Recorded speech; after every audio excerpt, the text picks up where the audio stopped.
What's up, everyone? Welcome to the video. Today we're going to take a look at how to change the battery in this Ford Cmax remote head key fob.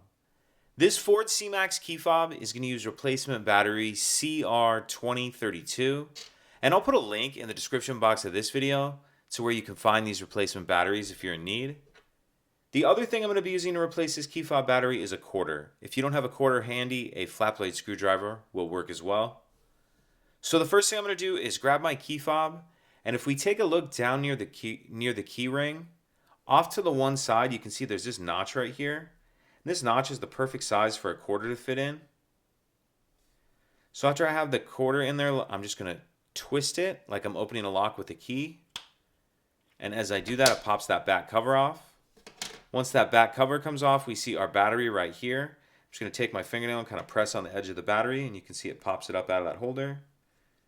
You can grab it and get it out. And then I'll grab my new replacement battery, and you want to make sure that you're installing that with the plus side up. Set it down in that holder like that, and then snap the back cover on. Make sure that's all the way on, and that's it. If you could take a second to like and subscribe, it helps us out, and I'd appreciate it. Thank you.